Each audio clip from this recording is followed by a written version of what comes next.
Karma to Christ ministries आपका स्वागत करती है। आइए हम परमेश्वर के वचन पर चर्चा करें। आज का वार्तालाप का शीर्षक परम चमत्कार।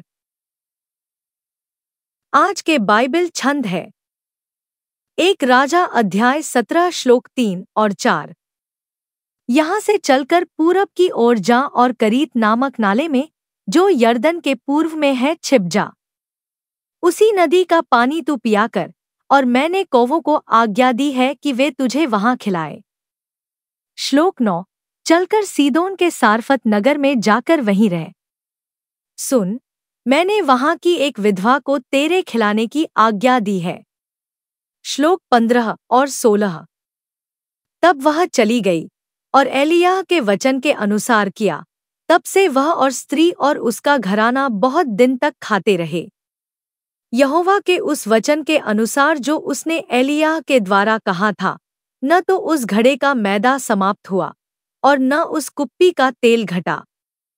1 राजा अध्याय 18 श्लोक 19। अब दूत भेजकर सारे इस्राएल को और बाल के 450 नबियों और अशेरा के 400 नबियों को जो ईजेबेल की मेज पर खाते हैं, मेरे पास करमेल पर्वत पर इकट्ठा कर ले। एलिय्याह के सबसे यादगार चमत्कारों में से एक वह था जब उसने प्रार्थना की और स्वर्ग से आग उतरी और पानी से भीगे हुए गड्ढे में रखे पशु बलि, लकड़ी और पत्थर को जला दिया। अन्य सभी झूठे नबियों ने भी आग के नीचे आने के लिए अपने झूठे देवताओं से पूरे दिन प्रार्थना की और अनुष्ठान किए, लेकिन कुछ नहीं हुआ।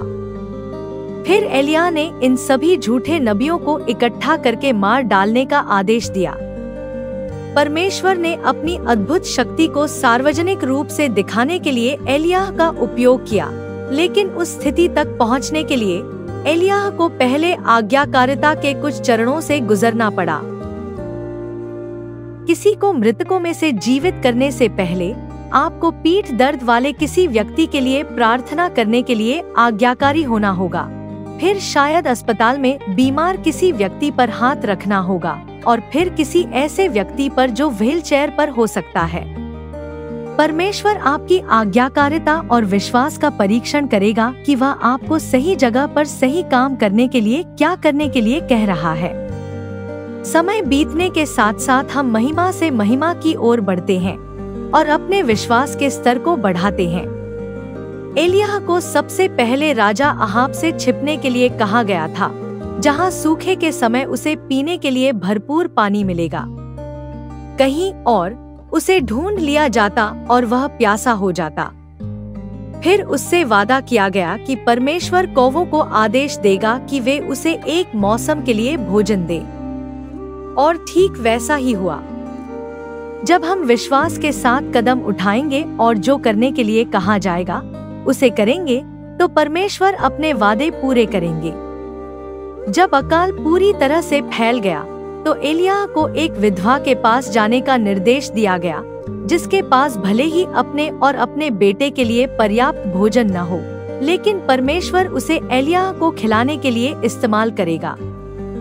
कल्पना कीजिए कि आप एक विधवा के पास जाएं और साहसपूर्वक कहें, अगर तुम्हारे परिवार के लिए पर्याप्त नहीं है तो भी पहले मुझे खिलाओ, और परमेश्वर तुम्हारी जरूरतों का ख्याल रखेगा। और उस विश्वास पर विचार करें जिसमें विधवा को अपना सब कुछ त्यागना पड़ा, यहाँ तक कि अपने बेटे को खिलाने के लिए भी, क्योंकि परमेश्वर के आदमी ने उसे ऐसा करने के लिए कहा था। परिणाम स्वरूप उसका भोजन कभी खत्म नहीं हुआ और इस दिव्य संबंध ने एक चमत्कार को जन्म दिया, जहां कुछ वर्षों बाद एलिय्याह ने विधवा के बेटे को बीमार होने के बाद मृतकों में से पुनर्जीवित किया। एलिय्याह और विधवा की तरह आज्ञाकारिता के ये छोटे छोटे कदम ही हमें उस परम चमत्कार की ओर ले जाते हैं जिसके लिए परमेश्वर हमें तैयार कर रहा है। आइए प्रार्थना करें। स्वर्गीय पिता, आप ईश्वर हैं जो उजाड़ को रहने के लिए घर देते हैं। आप घाटियों की लिली, शेरोन का गुलाब, मेंहदी के फूलों का गुच्छा और लोहबान का गुच्छा है। धन्यवाद पिता, यदि हम आपके निर्देशों का पालन करते हैं तो आप अपने सभी वादों को पूरा करते हैं। धन्यवाद, आप हमें उस परम चमत्कार के लिए तैयार कर रहे हैं जो सभी को आपके नाम की महिमा करने के लिए प्रेरित करेगा।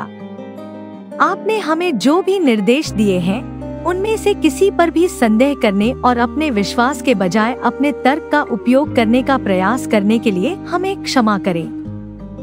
हमें वह साहस दीजिए कि हम जो भी करने को कहें उसे बिना इस बात की परवाह किए करें कि दूसरे हमारे बारे में क्या कहेंगे या क्या सोचेंगे। हम ईश्वर के उस व्यक्ति के साथ उस दिव्य संबंध के लिए प्रार्थना करते हैं जो जरूरत के समय में हमें चमत्कार पाने में मदद करेगा। हमें उस महान चमत्कार के लिए तैयार करते रहिए जो हमेशा के लिए सबको दिखाएगा कि आप ही एकमात्र सच्चे जीवित ईश्वर हैं। हम यीशु के शक्तिशाली नाम में प्रार्थना करते हैं। आमीन।